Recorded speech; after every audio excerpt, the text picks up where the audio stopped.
So hello, everyone. I'm Demi Vaughn for the Power of the Patient Project, and my guest today is Kearni N. Warren. Kearni N. Warren is an author, advocate, and speaker. She is a member, healthcare lobbyist, and political organizer with the Service Employees International Union.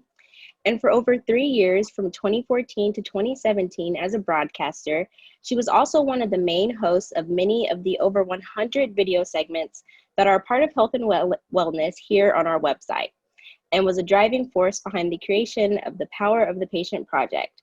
So this makes this an even more special interview for us. The story we're going to hear today began in 2016 when suddenly 3 members of her immediate family became critically ill at the same time, and Kearni became their caregiver. She stopped all of her many projects to care for her 2 grandmothers and her mother, staying by their side day and night. When her mother passed away in the summer of 2018, Kearni founded the Caregivers Society, an affirming and intentional community that supports the spiritual, mental, and physical needs of caregivers.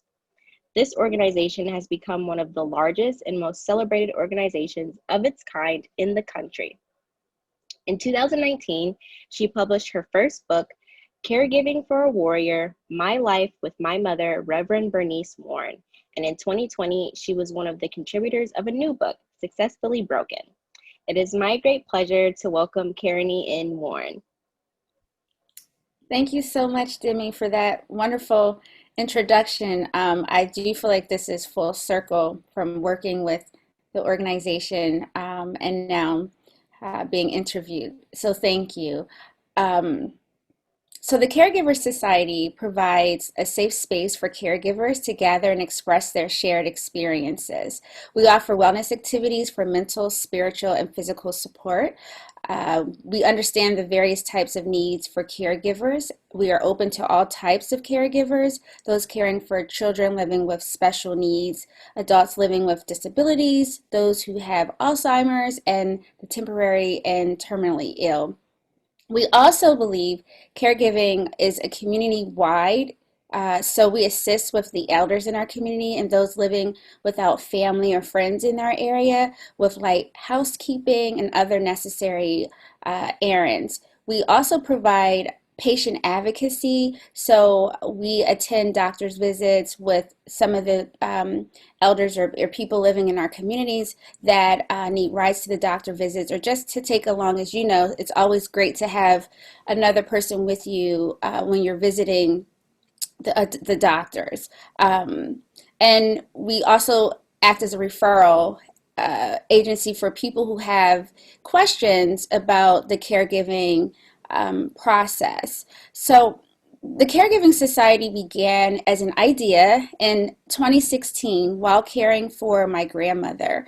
And I actually remember sharing this with Bob. However, it wasn't the right time then, so I put it on my vision board to remind myself. And so once my mother's health began to decline, I decided to stop all of the projects like you had mentioned and the work that I was doing because I became her full-time caregiver.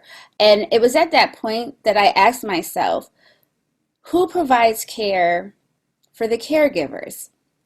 I also noticed the raw talents of caregivers who I was around, and I thought, what would happen if I created a safe space where caregivers could go to relax, vent, and to assist in remembering who they are and what their needs are.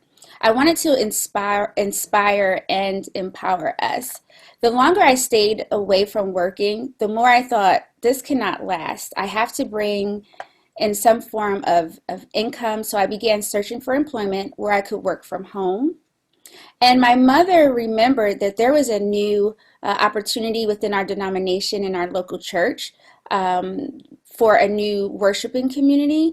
And she suggested that I call my pastor to learn more about it. And after I did that, he gave me details of the opportunity. I had an interview, and then I realized that this assignment was perfect because it allowed me to stay at home, and it allowed me to use all of my raw talents and basically it was like an exploratory opportunity to come up with a program to service the community for a special type of demographic. And I, at the time, was seeking some type of work balance where the work that I was doing was much more fulfilling. And the focus of the role was to specifically create a program to service my community. So after weeks of trying to figure out what this demographic would be, I remembered caregivers. I'm a caregiver. I'm surrounded by caregivers.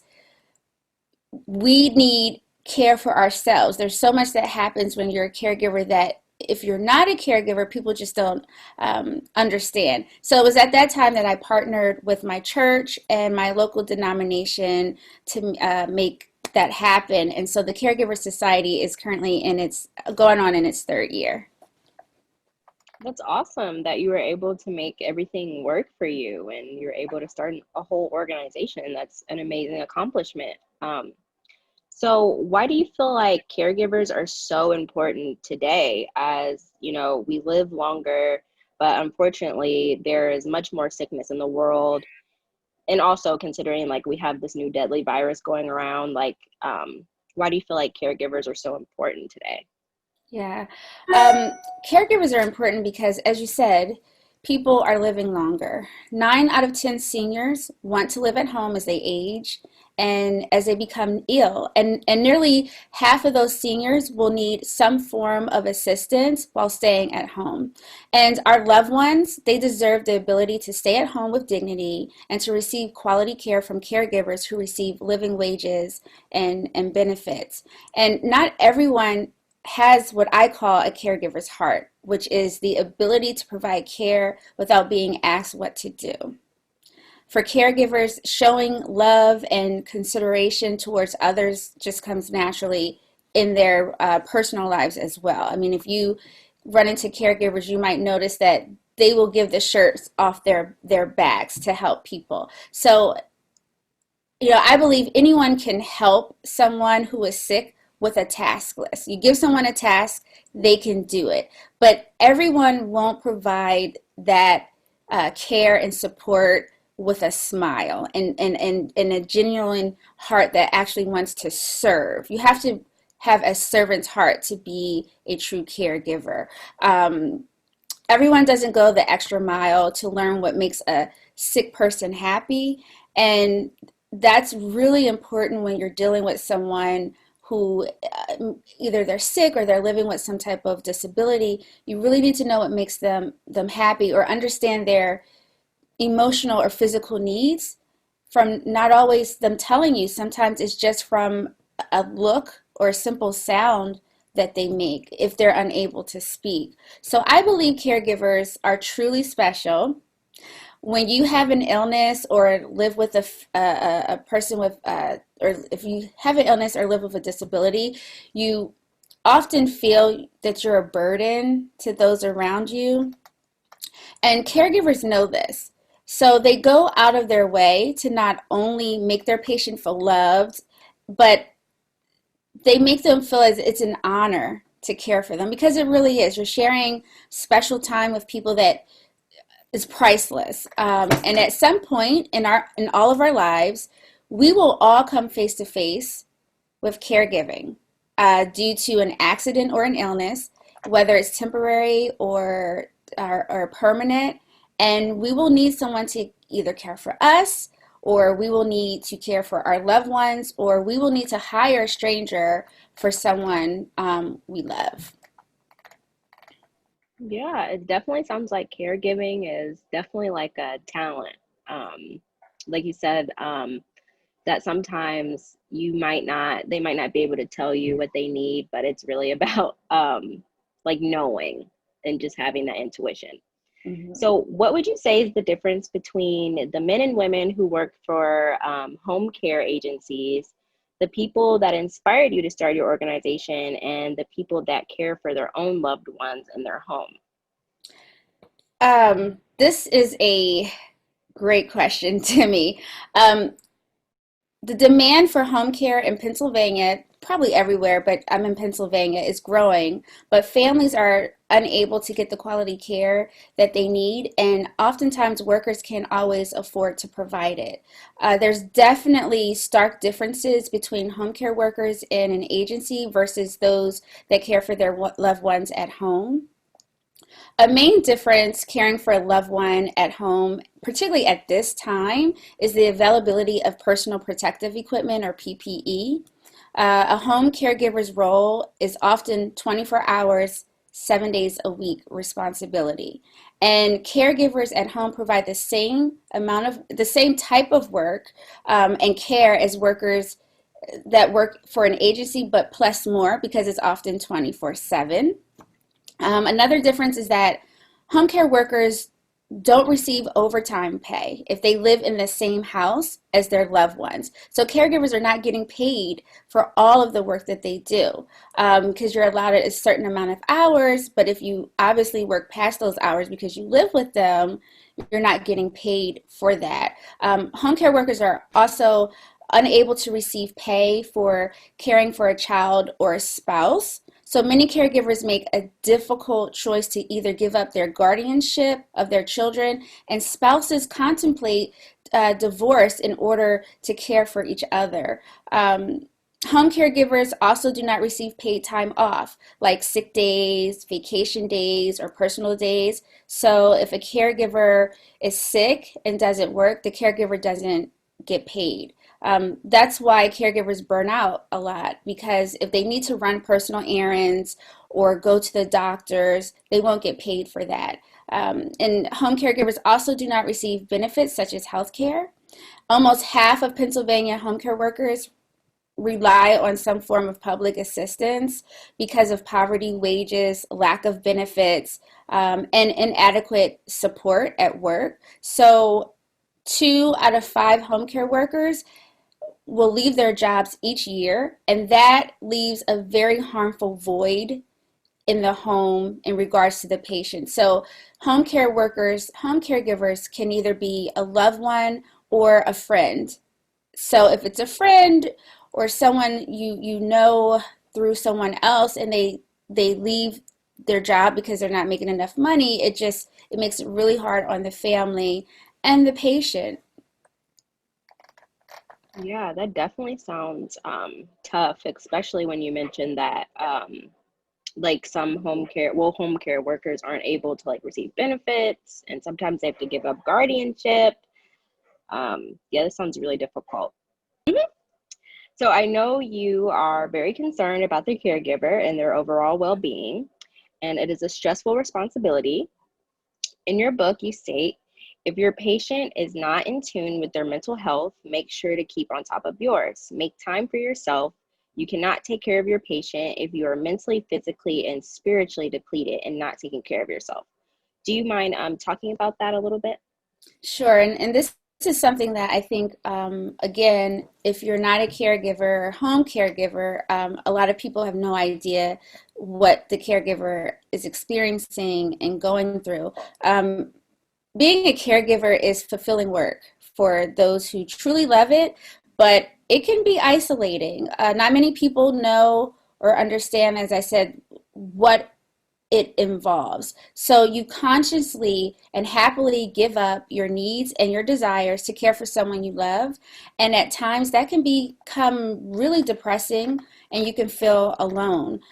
Friends and family might suggest to take you out for a day to get away, or maybe offer to go on a trip or take you to dinner. It's, something that they think is very helpful to you as some form of relief, but what they don't know is that it's not that simple to leave out the house. There's so much planning that goes into being able to leave the house, even for a simple errand. So you can imagine how difficult it is to find some downtime to get away.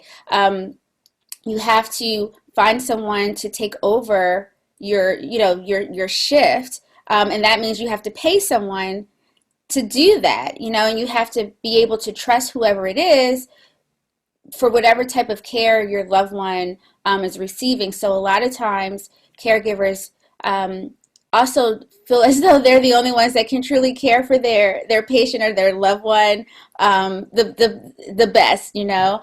Caregivers often suffer with burnout because we're always there. If a caregiver is feeling tired and burned out, that can lead to problems such as abuse to the patient, in addition to decline of their own personal health. The work and assistance caregivers provide is crucial to the survival of the patient. And if caregivers are administering medications or tending to wounds that can get infected, servicing feeding tubes, bathing their loved ones, the list goes on. If the caregiver isn't rested or taking care of themselves mentally, horrible, horrible mistakes can be made. So these are all activities that require a strong and rested mental capacity. You cannot be an efficient caregiver to your loved one or your patient if you are not functional. Me time is extremely important. It's important to reboot and refresh for the health of yourself and your patient. So when you can find those small times of downtime when you may change a shift, you know, instead of tending to your loved one or your patient, the needs that may not have been in the forefront, but things that you just normally have to do, it's best to take that time to try to take a nap or just do something that's really nice for you, just to refresh yourself, because I like to say, care for yourself so you can better care for others. Right. Mental health is so important. Like it really is. Yeah. But while we're on the topic of one of your books, could you tell me about both of your books? Why did you decide to write them, and what do you want to convey to the reader? Yeah, I've always thought of writing a book, but I never knew what the topic would be or if I had anything important to say. I was inspired to write my first book when my mother became sick. However, I didn't know what the focus would be or how it would end. I thought about writing her autobiography for her relevance in the Presbyterian Church. And then I thought about journaling our daily activities, which I actually started to do, but they were in video form. So my desire to write a book was confirmed when a friend surprised us with two framed pictures of both of us, my mother and I looked at the one of those images and I thought, this is going to be the picture in the book, or this is it. There was something that was really that really connected me to my mom and the book. I looked at so and then another time, a friend of my mother, I shared my desire with her, and she started to tell me about other encouraging books that she read when people were sick and things like that. And she thought that it would be a really great idea. So I thought, maybe I can really do this. Then it wasn't until I was helping my mother at bedtime, and when out of nowhere, my mother said to me, Kearney, people will talk about our love story forever. And I thought, that's weird. Why is she saying that? Then it dawned on me, I'm writing this book. So I put author again on my vision board, and 3 months later, I started the writing process, and Caregiving for a Warrior, My Life with My Mother, Reverend Bernice Warren, was finished in 6 months later. And so I've always wanted to inspire little girls and share my great experiences with them. My goal of the Caregiver Society was to inspire and empower caregivers. I knew I wanted to continue on that path and that I wanted to become an official author, writing several books. But again, I wasn't sure what I should write about. And approximately 7 months after I finished Caregiving for a Warrior, I was approached by an entrepreneur, an author, who also focuses on assisting others to live their best life. She shared that she was working on a inspirational book project, focusing on women who have endured hardships but continue to be successful. And so I was so honored that she thought of me and thought it was a wonderful opportunity. So I became a co-contributing author to Successfully Broken: Stories of Blessings and Lessons on the Road to Success. And what I want to convey to the readers of both of my books is that deep love doesn't have boundaries. Life isn't always fair or perfect, nor does it always go as planned, and it can be quite challenging. However, never lose sight of your goals and remember to be present with all that you do and those that you're around, because life can change with a blink of an eye. And so it's important that we make time for those that we say that we care, we love and care about. Yes, I definitely agree with you. And that was definitely an amazing message that you had for your readers. Thank you. You're welcome. So, you're also involved in the United Home Care Workers of Pennsylvania. Did you help start this union? And why is this organization so important to your mission of improving the life of the caregiver and their patients? Yes, so you're correct. I belong to the United Home Care Workers of Pennsylvania Union, which is a local leg of SEIU, or the Service Employees International Union, Healthcare of Pennsylvania. However, I did not start the union. I did assist in unionizing a managed care organization, which is organizations that provide, that are the fiscal agents for home care workers, among other wins that we've won since 2014. Up to now, even during a pandemic. So I'm very proud of the work that we've done. SEIU and the United Home Care Workers of Pennsylvania are important to me because we fight for the rights and needs of not only caregivers, but healthcare workers, all of healthcare workers in Pennsylvania, and patients of the home care workers. So we're currently fighting to, what we say is to respect us as home care workers, to respect us, protect us, and invest in us. That is our current fight for this coming year and beyond, because it's time that caregivers are treated like any other industry, and that living wages of $15 per hour is offered.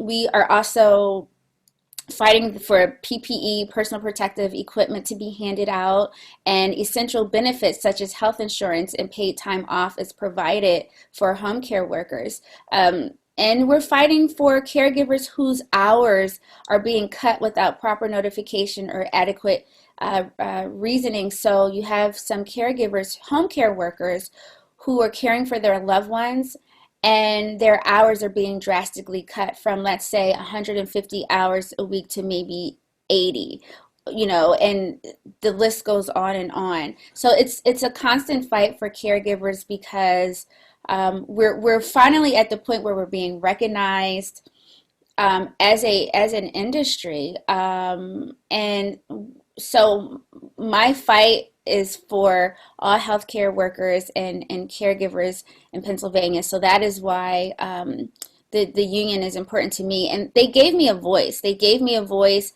and I'm a just person and an advocate. And it just made sense that my life lined up to where I was working, as you mentioned earlier in my intro, with Bob and health and wellness, and being a caregiver, and wanting to inspire and empower people, and now working as a